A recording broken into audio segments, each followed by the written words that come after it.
Welcome to Baseball Biz. I'm Mark Carbage, your host, and with me, we have a returning guest, Mr. John Vampatella.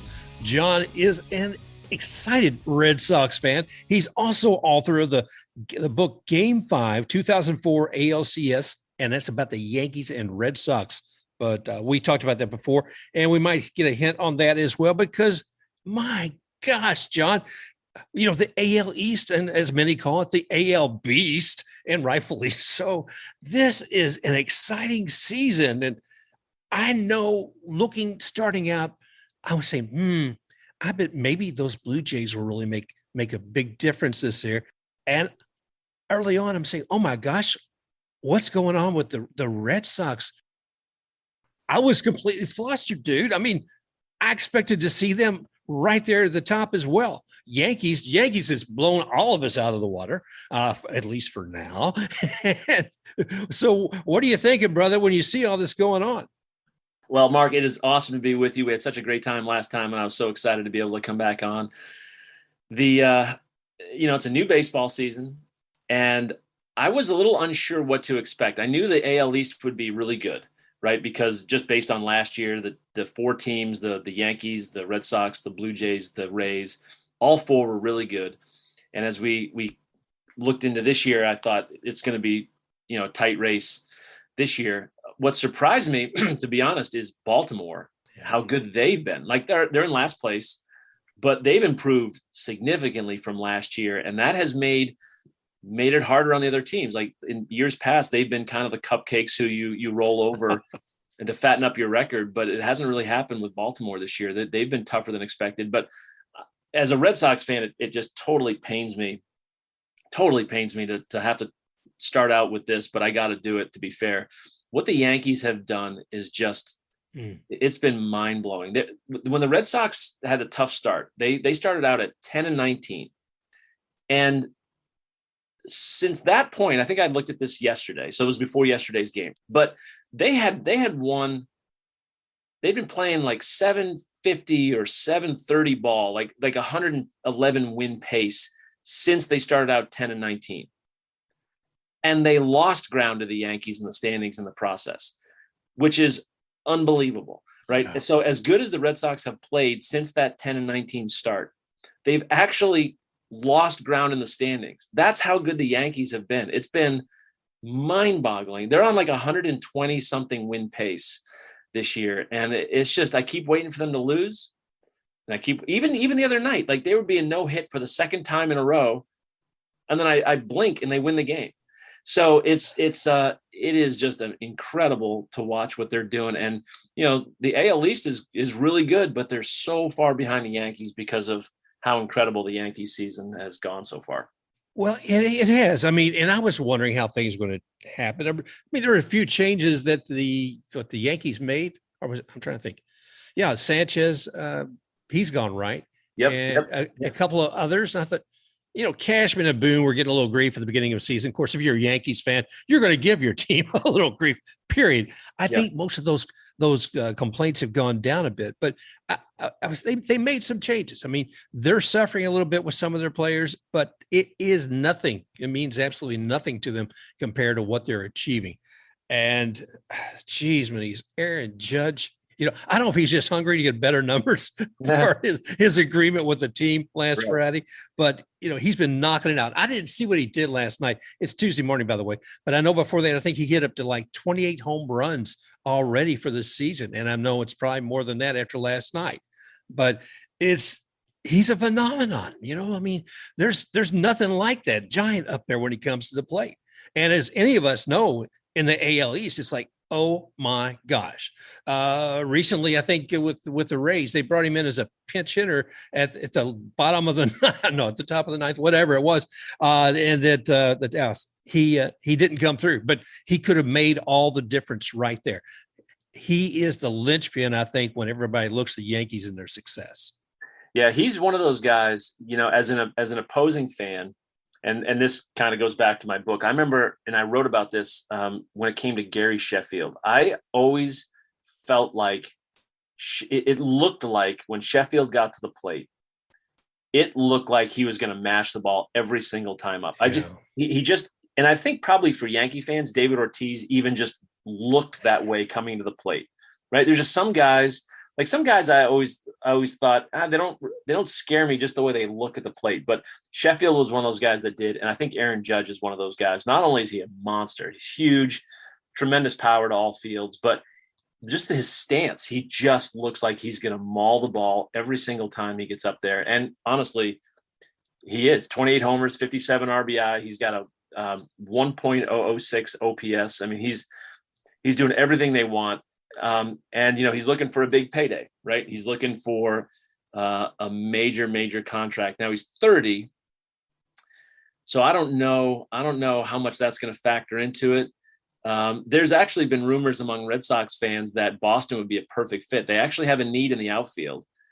And I mean, they have the money. It would be crazy if they traded Xander Bogaerts, moved Trevor Story to shortstop, and then you've got rid of a big contract in Bogaerts, and then use that money to sign Aaron Judge. That would be crazy town if that kind of thing happened. And I'm not predicting that or anything I'm not even necessarily rooting for it, but it would certainly make Yankee Red Sox conversation more interesting. But if you're the Yankees, you have to be thinking about, with every home run this guy hits, how much bigger is that contract going to be? Because he's clearly having an MVP caliber season. And the biggest thing for him this year is that he's been healthy.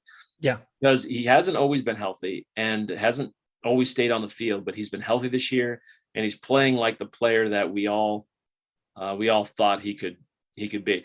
Did I ever tell you my Aaron Judge summer league story? No. I don't know if I mentioned this last time we spoke, but I spent some time in 2013 in the Alaska Baseball League. The organization I work for is called Athletes in Action, and we have a team in the Alaska Baseball League. And it's kind of like the Cape Cod League up in Massachusetts, which is a very high level amateur league. And out in Alaska, we saw a bunch of young kids playing, and I didn't think anything of it. It was a great 3 weeks for my son and I. We're out there working with our team. Just a couple of years ago, he sent me a text with with a photo of an Aaron Judge 2013 Alaska Baseball League baseball card. So long story short is, while we were out there in Alaska, we got to see Aaron Judge play, and it didn't even dawn on me because I had no idea who the guy was in 2013. But right. Oh, that's pretty cool. I got to see him play, when he was still not, an amateur. Turns out he's become just an incredible player, and I would say a pretty indispensable Yankee. I don't know that they can afford to let him go. I don't know either. And I mean, like I was talking earlier about Yankee fans constantly raising hell with the front office and with Boone. But man, if they did let him go, the ire of those fans would be huge. And if they let him go and the Red Sox picks him up, good gravy. Now that would be crazy. That would be an interesting conversation, like between you and your dad, because you guys, you're on different sides of the fence there, right? Yeah. We've talked about this. My dad is a big Yankee fan, and he and I have always been at odds over that. We had moved when I was a young kid from Long Island to Maine. And so my first baseball memories were Red Sox based, and he never gave up his Yankee fandom. So we've always had that back and forth. And, it's been a great relationship, though. We haven't really talked too much trash to each other. My sons will talk trash to him, though, which is really fun. Really, the funny one is my aunt, Irene, my dad's sister. She lives on Long Island, and she is constantly posting on Facebook like miserable Yankee things, because she's one of those fans that, woe is us, we can't do anything right. I'm like, you're a fan of the most successful franchise in sports history. Like, how can you be grumbling? But like last year is an example. The first game of the season for the Yankees, I think Judge grounded into a double play.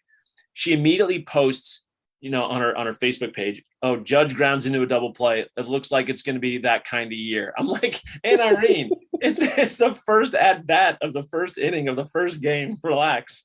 I think the Yankees are going to be just fine. But it's really funny to watch them. But they've been pretty happy this year. Let's put it that way. Yeah. Even she posted recently, "I've really got nothing to complain about this year." I'm like, "Yep, you really don't." So, what do you think has been the difference for the Red Sox turnaround from the beginning of the year to now? Because I mean, they're climbing up in the AL East, and they were suffering, man. I thought the Orioles and Red Sox were going to have a hard time fighting in the basement.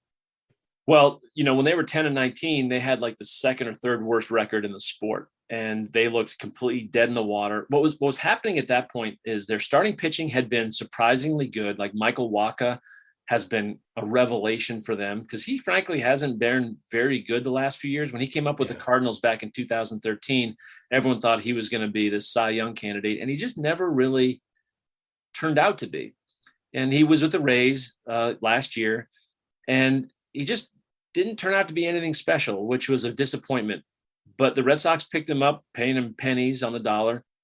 And he's been incredible. So the rotation was good. The bullpen blew a ton of saves early in the year, but the offense was the problem. For those first 29 games, they were averaging like 2.8 runs scored a game, which is just unbelievably bad, right? They went through a stretch of like 15 straight games where they didn't score more than 3 runs in the game or something crazy like that. It was just, and it's probably like basketball. If you're a defensive minded team, it's still frustrating and not very fun to watch your team constantly throw up bricks. So for the Red Sox fans, like when your team isn't scoring any runs, it's just not fun to be at the ballpark, right? It's just not enjoyable.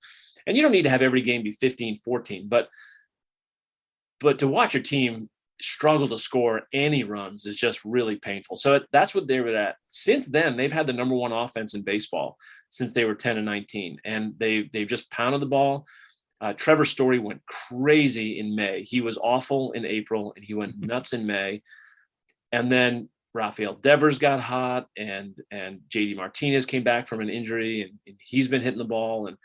And even guys like Alex Verdugo and Christian Vasquez, who were more, ancillary players, even those guys have started to hit. So offense has really been the key. The rotation's still been pretty good. The bullpen's been a little bit better, but the biggest thing is they're hitting the ball. And so when you're scoring runs, it takes pressure off everybody, right? Instead of a bullpen that has to put up 4 scoreless innings because otherwise you have no chance to win. When you're up 7-2, you can allow a couple of runs and still win the game, and that's allowed them to play looser. And so I think the biggest reason is the offense. There's some starting pitching stuff which we can get into because this gets into one of my pet peeves about baseball. But I'll pause here for a second and let you respond. But really, the offense has been the biggest thing for them. Yeah, and I was a little concerned about that, to be honest with you. When I looked, Renfro has always been one of my favorite players wherever he plays. And so when he left and Schwarber left, and I'm like, oh my gosh, this is some heavy hitters here. These are guys that are making a difference. What's going to happen? So they've stepped up. I mean, the Red Sox have stepped up. I mean, those 2 guys are gone, and I was really curious how much of an impact it was going to have. And quite honestly, I blamed some of that lull on those gentlemen, their vacancy, if you will. Well, Renfro, he was an interesting guy. He played well for Tampa, and the Red Sox got him last year. Again, a pretty inexpensive contract, and he was really good for them. He hit with a lot of power, kind of disappeared in the ALCS, but for the most part played really well for them.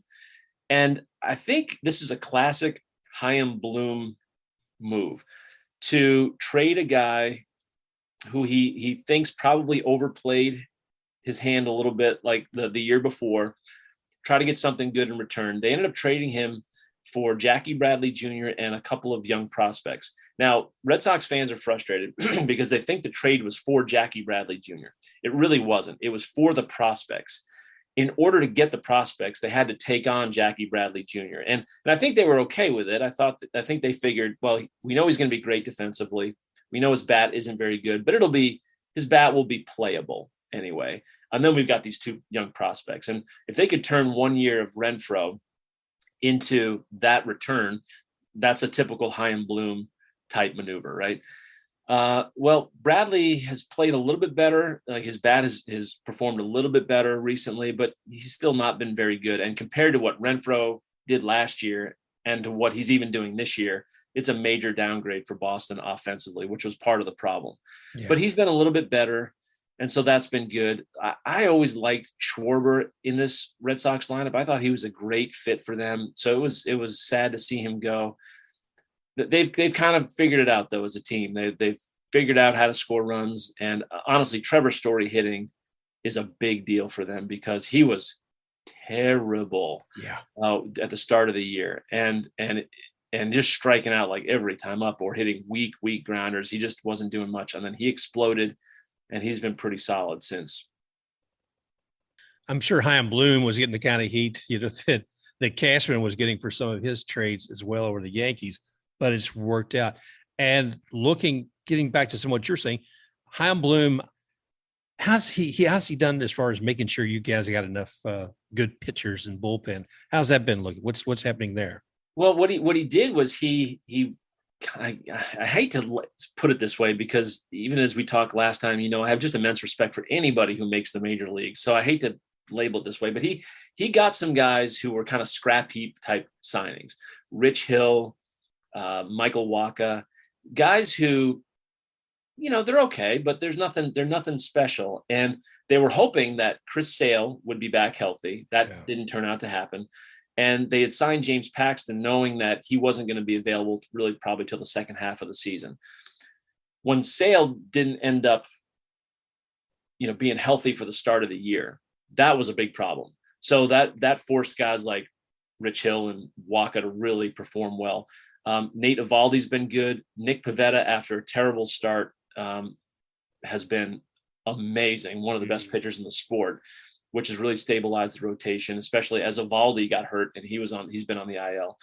And so they're waiting for Paxton and Sale to come back, but the guys have really held it together. He made some nice moves in the bullpen to shore that up. John Schwarber has been just incredible out of the pen. He's changed his delivery and his pitch mix, and he's been dominant in relief. So that's been helpful. Young kids like Tanner Houck and Garrett Whitlock have performed really well, though Whitlock's hurt right now. So they've just kind of patched it together. And I think what's going to be interesting to see what happens is as Sale comes back, he's been doing some rehab and he's improving, and Paxton comes back, assuming those guys are even 85% of what they normally are, that's going to be a big boost to the rotation. And then that'll move some guys into the bullpen, which will shore up the bullpen. So we'll see how it goes. But I think the Red Sox still need another right-handed reliever. They're one arm short, I think, from the right-handed side. But their pitching staff's been better. My concern is that Sale will never, ever be what he was. And they're paying him a fortune. And so that was one of those deals where when they he had helped out in 2018, obviously helped him win a World Series, and they signed him to an extension that was really unnecessary at that point in time, a huge extension, and he's been hurt really ever since. So, that's the risk on making those big signings. But he's kind of held. You were talking about Bloom. He's kind of held it together with a little bit of duct tape and baling wire, I think. In terms of the pitching staff. Well, it takes that too, and trying to hold things together. And so many teams are suffering from injuries right now. It was interesting. I was watching a game the other night with the Yankees, and the announcer mentioned of the five in the rotation for the Yankees, they had played, I think it was like 71 out of 75 games. In other words, there's only 3 guys who weren't in the rotation during, this far into the year. And I'm like, good gravy, man. If you have something that's dependable and you can go to it, bam, bam, bam, you know who your rotation is going to be games 1 through 5, and then the games 6 or 10. Hey, that is such a strong thing to build on. That's something that a lot of teams just can't keep together because of injuries, and injuries make a big difference for a team. Yeah. If you look at the Yankees rotation, Cole has started 15 games. Montgomery started 15. Jamison Talon is starting. I never know how to pronounce his last name. Has started 14. Nestor Cortez has started 14. Severino started 13, and they've only needed 3 other games started by other pitchers than that. So to have just a consistent, healthy rotation has been huge for them, and they haven't always had it. Right, one of the things that has seemed to plague the Yankees the last few years is just tons of injuries, and this year they really haven't had it in the rotation, which has been immensely important for them. When the Red Sox won it all in 2004, I think their starting rotation, without looking it up off the top of my head, I think their top 5 guys started virtually every game that year. They just didn't have injuries in the rotation. So it was like one thing they didn't have to worry about is the next day's starting pitcher. Yeah. And the Yankees are in that situation right now, which has been a huge benefit. If you look at their ERAs, it's crazy. Cole's at 2.99, Montgomery 3.27, Tyon. How do you say his name, Mark? Correct me. No, that's how I say it. Yeah, Tyon. Yeah, okay. 3.19, Cortez 2.51, Severino 3.38. It's like they're getting great production. These guys have pitched a ton of innings. And that's been an anchor for the Yankees. They just haven't had to worry about the starting rotation at all. Yeah, like I said, that plus the great, offense that they've had has made a fantastic difference. But enough of talking about those guys, okay? Shame on it. No, it is a tough division, and we're looking, if even thinking about playoffs right now, we're talking about 4 AL East teams that could be there right now with the new playoff structure, and to me that's real exciting. I'm sure there's other divisions that just want to bury their head and cry, but the AL East is strong. I mean, imagine that out of 12 teams that go into the postseason, and 4 of them could be from the AL East. Woof. Yeah, that's pretty amazing. And honestly, if you took those teams, the four that could make the playoffs, and you factor in the fact that they have to play each other in an unbalanced schedule, right? They're even better than they look on paper because they're constantly having to play each other. Here's a crazy fact. The Yankees have played 38 games in their division, right? In the tough AL East. They're 26-12 in the AL East. That's, it's bothered me that we're talking so much about the Yankees because I don't like them, but I got to just give credit where credit's due. I mean, what they've done is just absolutely remarkable. They've handled business completely this year. Yeah. Right. Not just beating up on teams from other divisions, but they have handled the AL East, which is incredible. The Red Sox have a very tough stretch coming up where they face the Rays, the Blue Jays. They played the Blue Jays last night and got hammered. And then the Yankees, they play them a ton over the next 19 days. And so it's going to be, I don't want to say a make or break stretch for them. Kind of, right. It'll at least be a real gauge as to how good this team actually is and how much hope they have to compete for a playoff spot. I don't think they need to go 14-6 over that 20-game stretch. Obviously, one of them is already in the books from last night, but they probably do need to play about 500. Like that would be, if they manage 500 over that stretch, I think they'll be in pretty decent shape. It's just so hard. You look at the Rays, the Blue Jays, the Red Sox, and the Yankees, and I think the Rays, the Blue Jays, and the Red Sox could be in first place in almost every other division. Maybe not the NL West, but they're so far behind the Yankees, right? As of this morning, the Yankees currently hold a 12-game lead over the Red Sox, which is just mind-boggling at this point in the year. Given that the Red Sox are good, it's not like it's one team and then a bunch of bad teams. It's like they're good and they're getting blown out. Yeah, you look at those winning percentages, and like I said, you got 4 teams above 500, and even that, how many of those? I can't tell you right now. I looked at it earlier. How many of those that are above the other divisions? It's maddening, But looking at the Red Sox this year, and I'm actually going to take a look last year, going back to the ALCS. You and I were talking, I think, in September, and we're wondering how all this was going to play out. And one thing that none of us, I think 29 teams, did not want to see, and that was the Astros advance. But I was so glad that Red Sox were able to try to take it to them, man, because I didn't want to see those guys. I didn't care who won the ALCS as long as it wasn't the daggone Astros. So I was pulling for Red Sox with all of my heart, dude. But it was tough. It was tough. Well, I was at I don't know if I mentioned this, but I was at Fenway for game 4 of the divisional series against the Rays. It was my first ever playoff game, and they won it on a walk-off by Kike Hernandez. And so it was a pretty awesome first ever experience.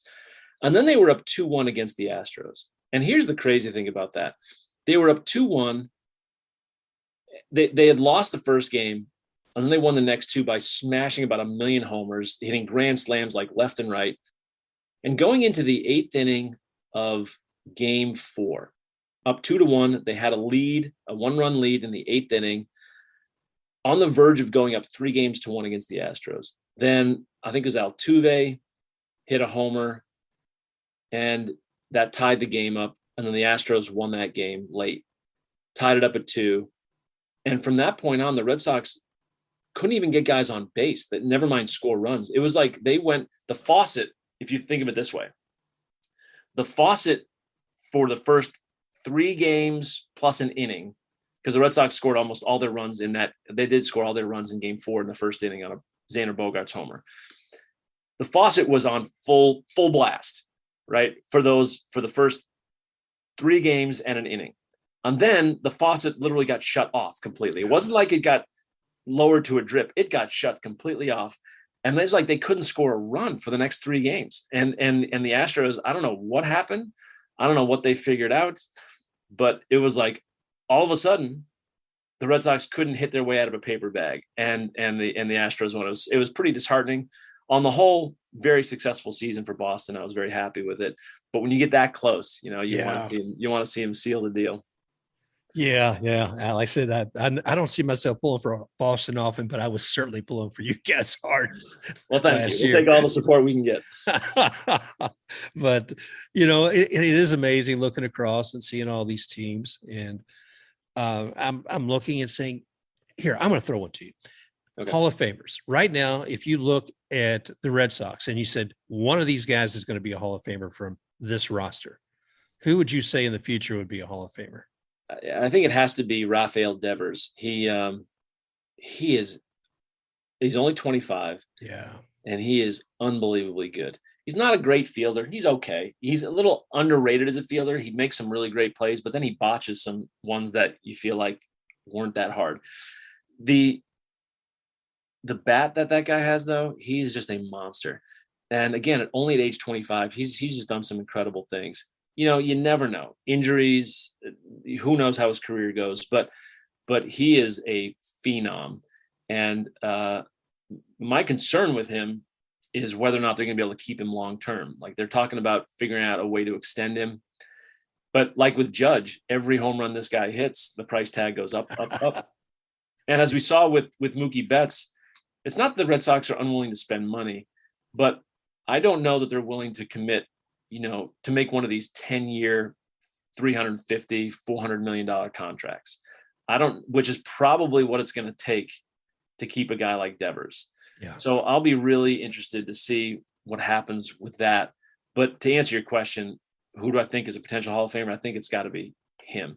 Bogaerts, maybe, but he's never really been considered, one of the best players in the game, even though maybe he should be. He's just an excellent all-around player, and shortstop's a premium position. But I think Devers, given his age, I think he's the guy to look to as a potential Hall of Famer. When you mention him being 25, that blows my mind, because I look at him, he looks like a veteran. Yeah. I mean, just physically, he looks like a veteran. And it's because I've been hearing his name so many years now. It seems like, oh, this guy's been around for a while.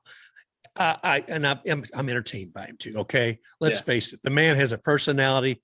And when he's at bat, gosh, you can tell that man, he gives himself heck when he doesn't like what happened, whether he's batting his helmet or anything else to boot. But he is a great player. He's a great personality. He's got, we all hope these players have a great future.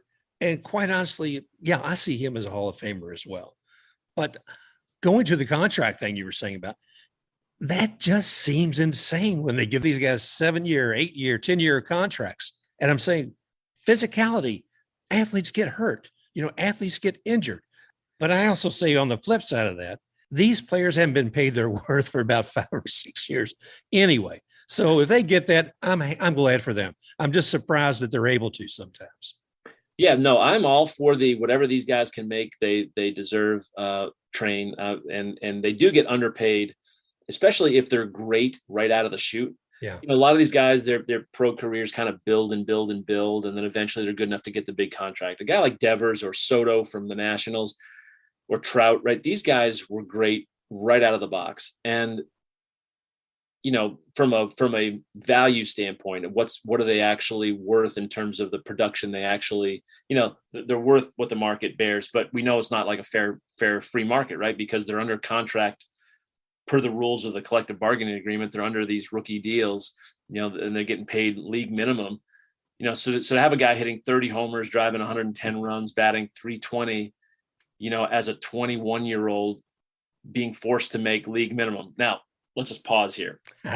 Right. League minimum is a lot of money for a typical 21-year-old. They're still making $700,000. Right. And, if you're a 21-year-old kid, especially coming from, poor means, poor background, like that is a dump truck load of money. Right. So in real life, they're making a lot of money, but in terms of baseball, which is really how it should be judged, they're not making much. Right. And so for the first handful of years, they're way overproducing, providing teams with incredible excess value. So when it comes time for these big contracts, we know that the end of the contract isn't really going to be worth it. The Red Sox did sign Dustin Pedroia a while back to one of these long contracts, and he was great for the first half of it.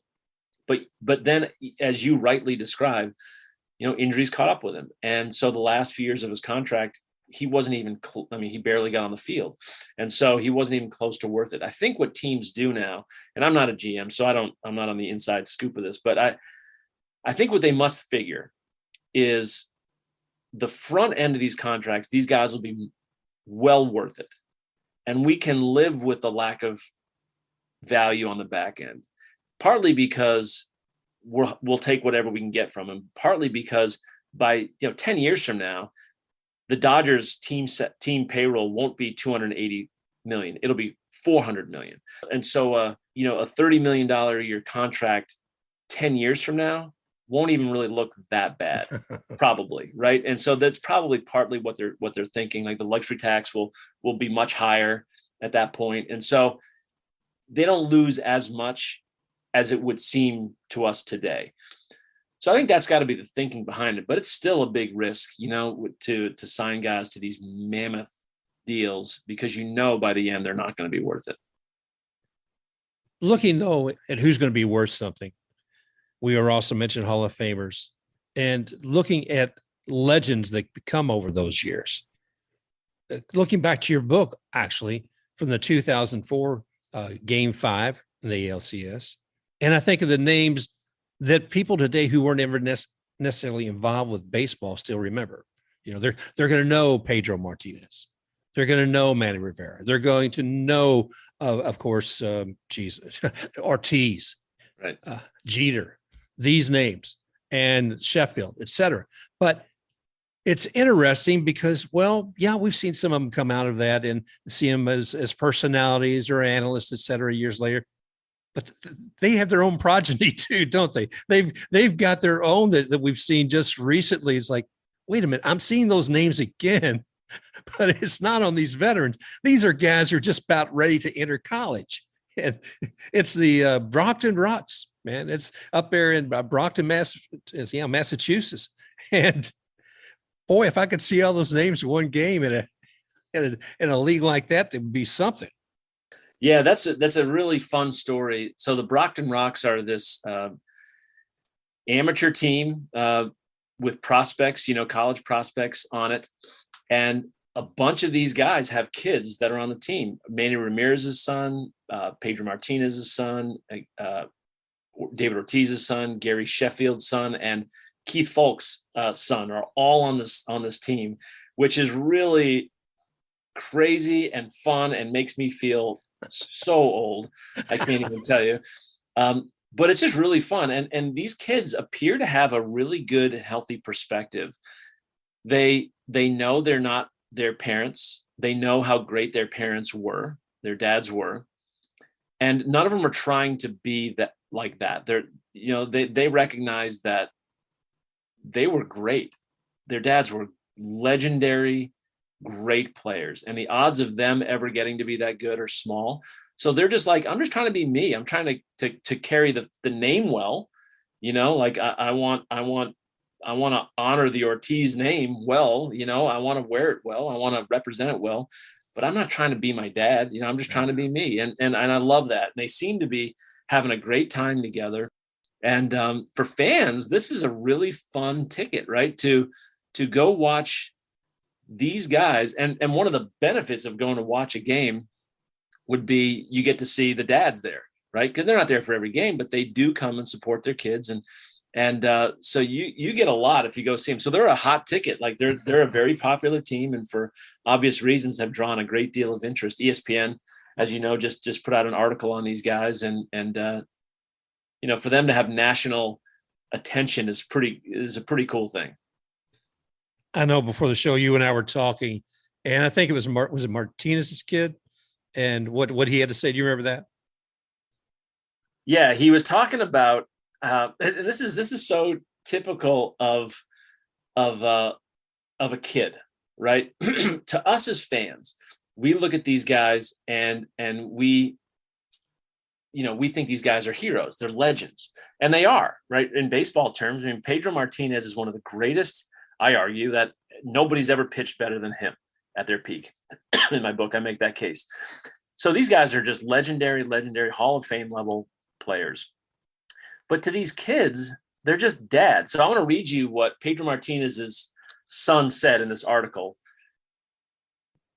talking about kind of this is his dad moment, right? So here he is, this kid talking about his dad, Pedro Martinez. He said this. He said, "I really didn't understand how big he was until he got into the Hall of Fame. I remember doing strength training with him, and I see my favorite players, and they're treating him like royalty. Like, that's Mookie Betts talking to him like he's someone cool, treating him like he's royalty. Why is this guy talking to my weird dork dad? He spends his time at home taking care of his flowers." And I just think, what a great quote from a kid who just sees his dad as dad and doesn't see him. And like most teenage boys or kids growing up, it's like, yeah, dad's great, but he's totally dorky, My kids would. I mean, I've never been as good at anything as Pedro Martinez was at pitching, so I'm not at his level in any way. But my kids also see me. They like me. We get along great, but they see me as dorky. I've got, it's just the way it goes, right? And so it's so cool for me as a fan to see them just appreciate kind of the moment that they're in, the experience that they're having, to appreciate what their dads are and what their dads have meant to the sport, but to be able to share a little bit of real life insight into what life may have been like growing up, son of Pedro Martinez. It's a pretty cool thing for us fans to be able to look into and get that insight. Yeah, I liked it because it showed his perception of his dad not as some remote lifted icon, on some pedestal somewhere, but dad out there working with the flowers. I absolutely love that. On the flip side, to the same article, Terry Francona was talking about stuff. You and I talked about feeling age a little bit. He was saying, I can remember, he said, when D'Angelo, who's Ortiz's son, I believe, he said, would pop his head in. He and Victor Martinez's son, they would pop in their head every day, Frank. They would come in, sit on the couch, talk, say it. And Francona said, now it makes me feel really old. Yep. Oh gosh, but what a great time to be old, man, is to see the teams that we've seen, coming up as youth, and to see what's happening now.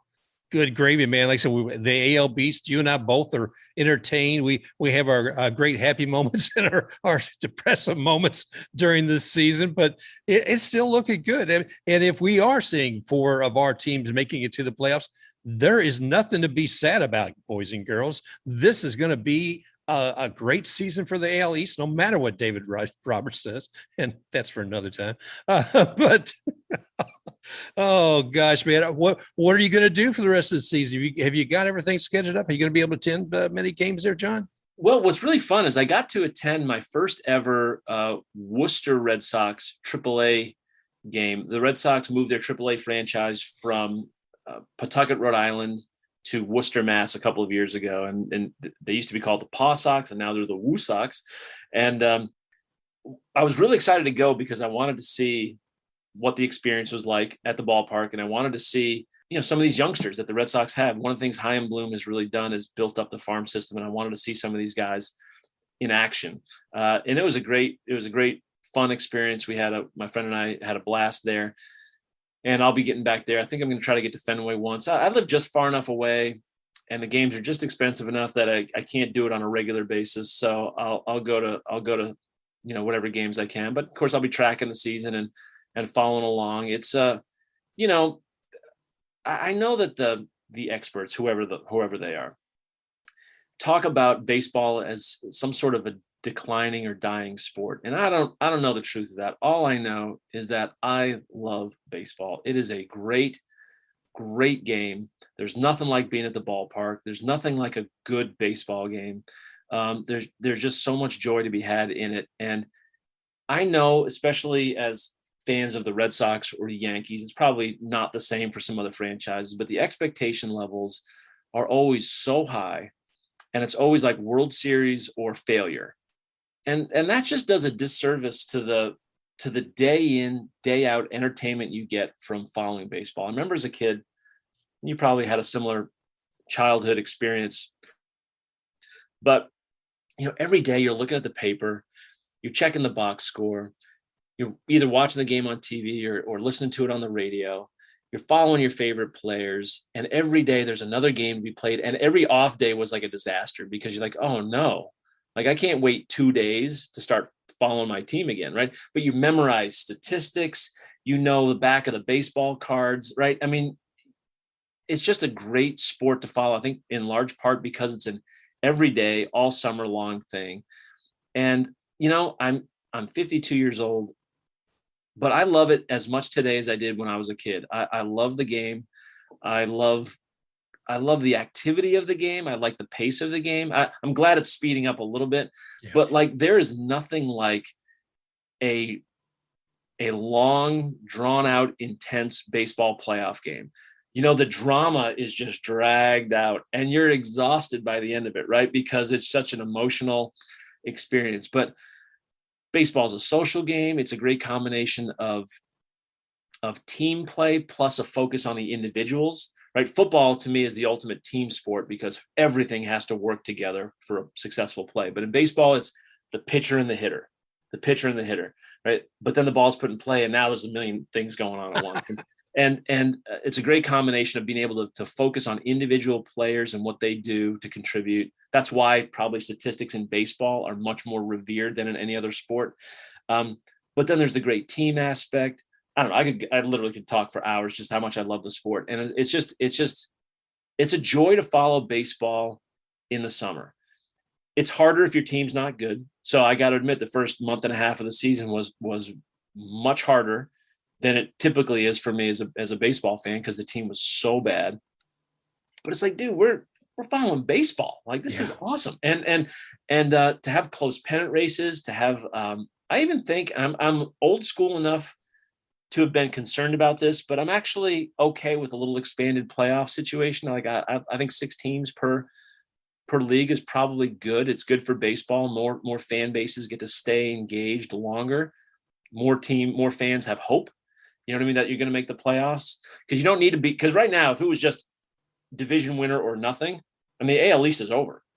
Yeah. Right. I mean, I hate to. It would take a catastrophe on the Yankees' part, right? Which I guess can happen, but really you'd be looking for,